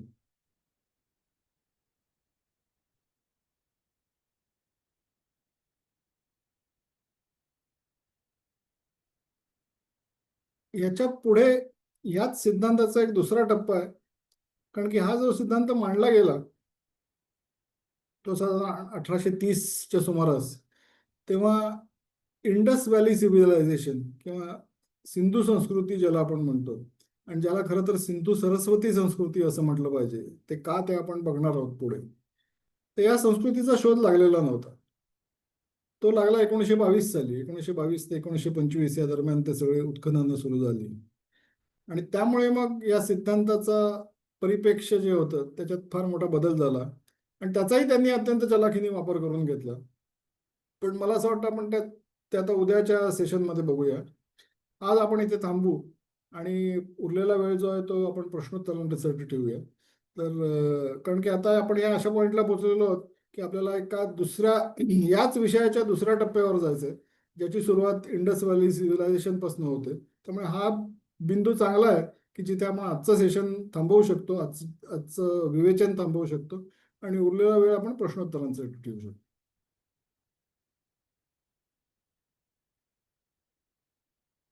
कालच्या प्रमाणेच प्रश्न आपण जे हो. मनात असतील ते विचारायला हरकत नाही. ज्यांना प्रश्न विचारायचा आहे, नेहमीचा पर्याय आपल्याकडे आपल्या स्क्रीनवर रिएक्शन नावाचा मेनू आहे, त्यातून आपण रेज हँड करू शकता. अतुल कुलकर्णी सर, नमस्कार. हा, नमस्कार. हा, बोला. आपण अतिशय छान माहिती देत आहात, ज्याच्यामुळे आमचे खरे डोळे उघडत आहेत, आणि त्याबद्दल आभार. माझा प्रश्न असा आहे की इतक्या वर्षात, म्हणजे गेल्या 100 वर्षात आपल्याकडे तसे विद्वान लोक आणि स्वातंत्र्य चळवळीत मोठा भाग घेणारी पण लोक होती, पण यांनी ह्या अशा पद्धतीचं आपल्याला चुकीचं शिक्षण दिलं जातंय, याविषयी काही आवाज उठवला किंवा तो उठला आणि इंग्रजांनी तो दडपून टाकला, असं काही घडलं का? हो, अनेक विद्वानांनी, मी ऐकू येतंय ना आपल्याला? हो हो, इथे. हं. तर अनेक विद्वानांनी, म्हणजे विवेकानंदांनी म्हटलेलं आहे की तुम्ही कुठे वाचलंय, कुठे भारताच्या परंपरेत तुम्हाला आढळलं की आर्य पश्चिमेकडनं आले होते. ते पूर्णतः चुकीचं आहे, खोटं आहे, असं विवेकानंदांनी सांगितलेलं आहे. डॉक्टर बाबासाहेब आंबेडकरांनी अतिशय स्पष्टपणे म्हटलेलं आहे की हे पूर्णतः चुकीचं आहे, असं काही घडलेलं नाही. हा सिद्धांत कधीच खरं तर बाद व्हायला पाहिजे होता, पण अजूनही तो टिकू नये याचं मला आश्चर्य वाटतं, असं बाबासाहेब म्हटलेलं आहे. पण तेव्हा असं होतं की ही जी मंडळी, महान थोर मंडळी होती, त्यांच्या पुढे इतकी कामं होती की हम्म. इतिहासातलं सत्य प्रस्थापित करणं हे एकच काम त्यांना घेऊन पुढे जाणं शक्य नव्हतं. बरोबर. तर त्यामुळे त्यांनी आपलं मत मांडलं, पण ते बाकी सगळं मॅक्स मुलरचं म्हणणं खोडून काढून एक वेगळा इतिहास प्रस्थापित करण्याचं काम, तेवढा वेळ त्यांच्याकडे नव्हता, ही पहिली गोष्ट. आणि हम्म. शेवटी कुठला इतिहास हा खरा इतिहास म्हणून शिकवला जाणार याच्यावर पूर्णतः कंट्रोल हा ब्रिटिशांचा होता. पण शिक्षण व्यवस्था त्यांच्या हातात होती, संपूर्ण देशच त्यांच्या हातात होता. त्यामुळे हम्म. त्यांच्या सोयीचा जो इतिहास होता तोच ते शिकवत राहिले, आणि त्यामुळे ते अनेकांनी विरोध करूनही तो विरोध प्रत्यक्षात काही परिणाम करू शकला नाही. अच्छा, म्हणजे आपण खोटारडे आहोत हे त्यांनी सिद्ध केलं. ते ते स्वतः खोटारडेच होते म्हणजे. खोटारडेच होते. एकही पुरावा नाही. आपण आता उद्या आणखीन बघू, त्याच्याबद्दल हा. उद्या कदाचित परवापर्यंतही जाईल. कारण की हा अतिशय महत्वाचा भाग आहे आपल्या इतिहासातला, आर्यांच्या आक्रमणाचा सिद्धांत. आणि हम्म. तो भारतीय लोकांनी समजून घेणं आणि तो कसा 100% चुकीचा आहे हे समजून घेणं हे हम्म. अतिशय गरजेचं आहे. ते कशासाठी गरजेचं आहे तेही आपण उद्या बघूया.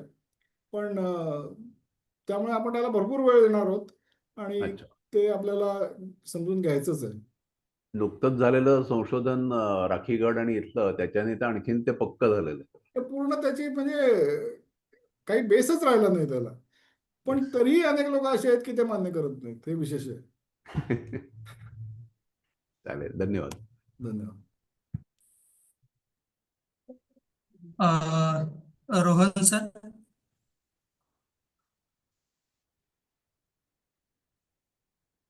रोहन रावेरकर, हो, माझा आवाज नमस्कार. येतोय? हो, येतो येतो. नमस्कार. हो हो. नमस्कार. हा सर, काही वर्षांपूर्वी आपल्या या विचारांनी प्रेरित असलेल्या मंडळींकडनं या पुस्तकाबद्दल वाचलं होतं, धरमपाल यांच्या. तर पुस्तक आहे माझ्याकडे. हम्म. त्याच्यामध्ये खूप साऱ्या गोषवारा दिलेला आहे प्रत्येक वेगवेगळ्या शाळांचा, आणि त्याचे डिटेल्स दिलेले आहे. तर आत्तापर्यंत म्हणजे ते या पुस्तकाला छापूनच 15 वर्ष झाले. तर ते प्रसिद्धीला यायला एवढा वेळ का लागतो? म्हणजे मला थोडा प्रश्न पडतो कधी-कधी. कारण आपण जसं आता आज आपण बोलतोय 2024-25 मध्ये आणि कदाचित ही चळवळ सुरू होऊन 20-25 वर्ष झाले असतील. तर ह्या गोष्टी घडायला एवढा वेळ का लागतो? आणि आपण जसे न्यूनगंडाने पछाडलेले आहे बऱ्यापैकी. तर ते न्यूनगंड आपण दूर करण्यासाठी मराठी सोडून भारतीय भाषा, बाकीची भारतीय भाषा किंवा इंग्रजी भाषांमध्ये कसे वेगवेगळे प्रयत्न होत आहेत का? किंवा आपण काय करतोय? म्हणजे हे थोडं समजून घ्यायला मला उत्सुक होतो त्याबद्दल. अतिशय तुमचा प्रश्न चांगला आहे. अनेकांना हा प्रश्न पडतो की ठीक आहे, ब्रिटिशांनी त्यांच्या स्वार्थासाठी केलं, पण स्वातंत्र्यानंतर आता 75 वर्ष झाली, अजूनही तोच नॅरेटिव्ह का टिकून आहे? तर याची महत्वाची कारणे अशी आहेत की स्वातंत्र्यानंतर सगळ्या सत्तेची सूत्र, शासकीय व्यवस्थेची सूत्र ही त्याच वर्गाच्या हातात राहिली, जो मेकॉलेच्या पद्धतीतनं शिकून तयार झालेला होता. मेकॉलेने जो एक क्लास मी तुम्हाला मगाशी सांगितलं, जो त्यांनी ठरवून तयार केला, त्याच क्लासच्या हातात सगळी सत्ता राहिली. त्यामुळे मेकॉले पुत्र असं आपण त्यांना म्हणू शकतो. या मेकॉले पुत्रांच्याच हातात सगळी सत्ता राहिली आणि त्यामुळे त्यांच्यासाठी हेच सोयीचं होतं की भारताचा इतिहास जो ब्रिटिशांनी लादलेला होता तोच त्यांच्यासाठी सोयीचा होता. दुसरी महत्वाची अत्यंत गोष्ट म्हणजे शिक्षण, संस्कृती, मीडिया ही सगळी क्षेत्र स्वतंत्र भारतात कम्युनिस्टांच्या हातात गेली, डाव्यांच्या हातात गेली. आणि त्यामुळे हा जर खरा इतिहास पुढे आणायचा असता तर त्यासाठी ते डाव्यांच्यासाठी अतिशय गैरसोयीचं होतं. कारण का डाव्यांना सुद्धा हेच हवं होतं की भारताचा खरा इतिहास पुढे येणार नाही. ब्रिटिशांपेक्षा सुद्धा त्यांना अतिशय गरजेचं होतं की भारताचा खरा इतिहास पुढे येऊ द्यायचा नाही. आणि म्हणून ही सगळी क्षेत्र त्यांच्या ताब्यात असल्यामुळे त्यांनी सुद्धा ब्रिटिशांप्रमाणेच खऱ्या गोष्टी सगळ्या दडपून टाकल्या. आता आपण बघा, धर्मपालांनी जे सांगितलंय की सगळ्या जाती, शूद्र अगदी अतिशूद्र जाती सुद्धा गुरुकुलांमध्ये शिक्षण घेत होते. आता हे आजच्या राजकीय पक्षांच्या दृष्टीने किती गैरसोयीचं आहे हे आपण समजून घेऊ शकतो की ज्यांना जाती जातीत भांडणं लावूनच आपल्या पोळ्या भाजून घ्यायच्या आहेत, त्यांना आपलं राजकारण पूर्णतः या जाती भेदावरतीच त्यांचं राजकारण चालतं, त्या लोकांसाठी अत्यंत गैरसोयीचं आहे. हे धर्मपालांनी जे शोधून काढलंय ते कुठल्याही परिस्थितीत पुढे येऊ नये अशीच इच्छा असलेले बहुसंख्य राजकीय पक्ष आज देशात आहेत. अशीच इच्छा असलेले अनेक डावे विचारवंत आणखीन स्कॉलर्स आहेत की जे जे या सगळ्या वैचारिक क्षेत्रावर त्यांचा प्रचंड मोठ्या प्रमाणात पगडा आहे. आणि इतर ब्युरोक्रेसी आणखीन या सगळ्या शासकीय व्यवस्थेत सुद्धा हे मेकॉले पुत्रच बसलेले आहेत. तर त्यामुळे त्यांची ही जी युती आहे, मीडिया, मेकॉले पुत्र, मार्क्सिस्ट आणि आणखीन काही या सगळ्यांच्या युतीमुळे हा जो खरा इतिहास आहे, हे जे वास्तव आहे, हे अजूनही भारतात पुढे येऊ नये यासाठी आटोकाट प्रयत्न केले जातात. आत्ता आत्ता कुठे या गोष्टी बाहेर येतात आणि त्या आणखीन मोठ्या प्रमाणात बाहेर आणणं हे खरं तर आपल्या सगळ्यांचं कर्तव्य आहे असं मी म्हणतो. कारण शेवटी एकटं सरकार काही करू शकत नाही. त्यांनी पाठ्यपुस्तकात बदल केला पाहिजे निश्चित, आणि त्यासाठी सुद्धा आपण दबाव निर्माण केला पाहिजे. पण आपापल्या सर्कलमध्ये सुद्धा आपण या गोष्टी अत्यंत ठामपणे आणि पुराव्यांसकट मांडल्या पाहिजेत. नुसतं WhatsApp university poster forward type आपण आपलं म्हणणं मांडून चालत नाही, कारण त्याच्यामधनं आणखीन आपली विश्वासार्हता कमी होते. पण पुराव्यांसकट सप्रमाण जर आपण या गोष्टी मांडत गेलो तर त्या झिरपत जातील आणि तोच एक मार्ग आहे असं मला वाटतं.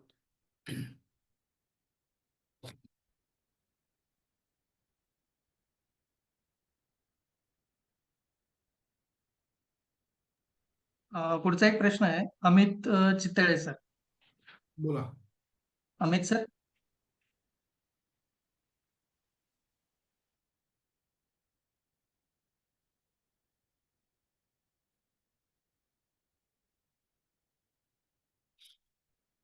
हॅलो. येतोय ऐकू? हा बोला. हां. आधी अनम्यूट होत नव्हतं. ओके. माझा प्रश्न असा आहे की आत्ता म्हणजे तुम्ही जे रामायण महाभारताचं आपण कालावधी साधारणतः आता बऱ्यापैकी आपल्याला लक्षात येत चाललंय हळूहळू. त्यांनी चुकीचा सांगितला होता किंवा आपला ऋग्वेदाचं पण आता हे होतं. पण मला एक असं विचारायचं आहे की एक आपल्याला असं माहिती आहे की रामायण हे त्रेतायुगात घडलं, महाभारत हे द्वापार युगात घडलं, सतयुगामध्ये पण काही गोष्टी झालेल्या होत्या. तर हे सगळे कालावधी आणि ह्याचं काही गणित कुठे होऊ शकलंय का, किंवा अ, ह्याचं काय एकमेकांशी हे आहे? म्हणजे आता जर का आपण म्हणलं की रामायण बऱ्यापैकी सगळ्यात आधी आहे, त्याच्यानंतर महाभारत आहे, कारण ते द्वापरयुग नंतर आलं आणि सतयुग आधी आलं. त्याच्या आधी सतयुग होतं. मग हे जे आपण ब्रॉन्झ युग वगैरे म्हणतो की जे 3000 वर्षापूर्वी किंवा जे काय असेल ते, मग या सगळ्याचा आणि ह्या सगळे जी आपण युग मानतो त्याचं काही कुठे कुठे गणित कोणी शोधू शकले का, किंवा त्याचं काही आहे का काही गणित? ऍक्च्युली असं आहे की क्रोनॉलॉजी, भारताच्या इतिहासाची क्रोनॉलॉजी याबद्दल अजून खूप काम होणं गरजेचं आहे. म्हणजे अच्छा. म्हणावं तसं काम अजून झालेलं नाही.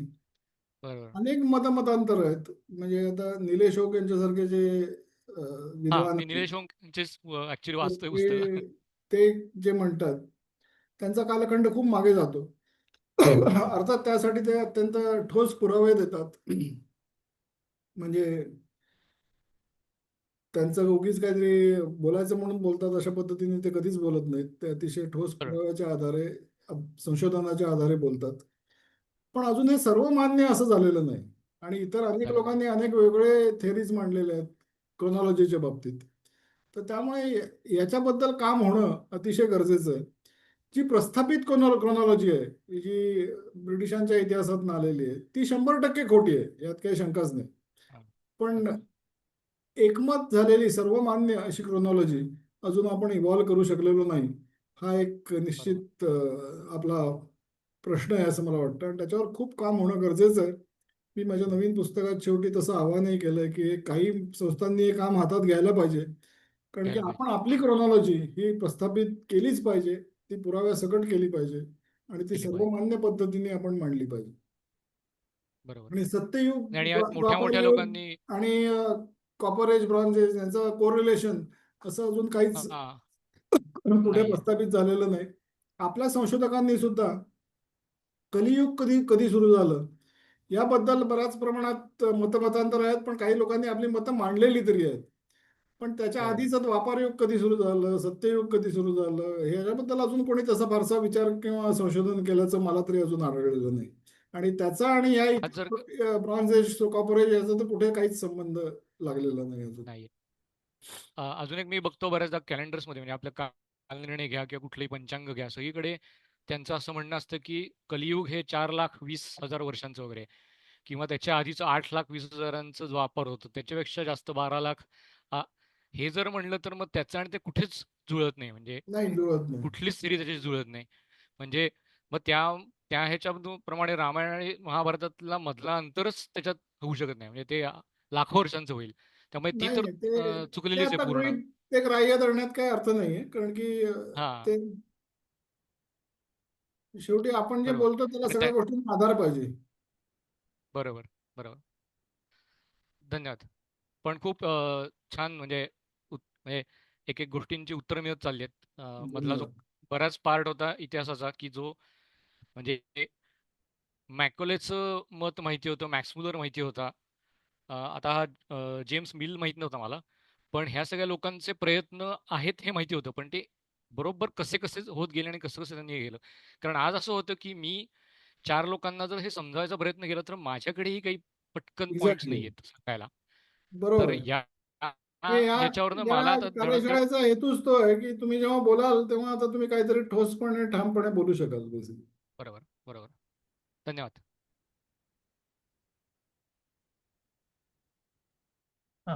धन्यवाद सर. आजच्या सत्राबाबत आपल्याला किंवा विषयाबाबत अजूनही आपल्याला काही प्रश्न असतील, आपल्याकडे 5 मिनिटाचा वेळ आहे. आपण ती प्रश्न विचारू शकता आहात.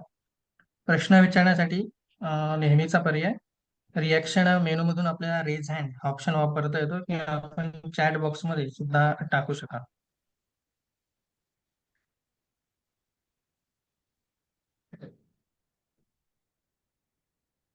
काही प्रश्न असतील तर मग आपण सत्र या ठिकाणी थांबवतो आहोत.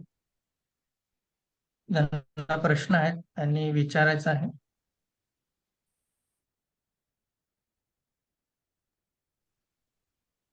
सर काही प्रश्न दिसत नाहीये, ओके, तर मग 17ला आपण इथे थांबलं तर चालेल ना? ठीक आहे. हो, काही हरकत नाही.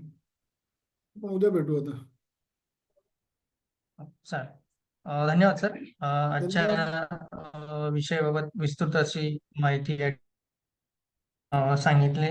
त्याबाबत अजूनही आपल्याला जर काही सहभागींना काही प्रश्न असतील तर आपण ते उद्याच्या सत्रामध्ये आपला विषय उद्याचा झाल्यानंतर आपण ते प्रश्न विचारू शकता आहात. तर तोपर्यंत आपण आता इथे विश्रांती घेत आहोत आणि पुन्हा उद्या आपण या सत्राला सत्र आजपासून किंवा उद्यापासून 7:45 ला हे सुरू होणार आहे. त्याच्यामुळे सर्वांना विनंती आहे की कृपया 5 मिनिटे अगोदर तरी आपण आपल्या सत्राला जॉईन असणं गरजेचं आहे. म्हणजे वेळेवरती सत्र सुरू झालं की विषयाला आपल्याला जास्त वेळ मिळेल आणि सरांना त्यावरती जास्त भाष्य करायला वेळ मिळेल आणि आपल्यालाही अधिक अधिक जाणून घ्यायचं आहे, तर ती माहिती सुद्धा आपल्याला आपल्यापर्यंत पोहोचले. तर आजच्या सत्राला आपण इथे थांबतो आहोत. पुन्हा आपल्या नियोजित वेळामध्ये आपण उद्या आपल्या वेळेत भेटणार आहोत. तर सर्वांना शुभरात्री. नमस्कार, शुभरात्री.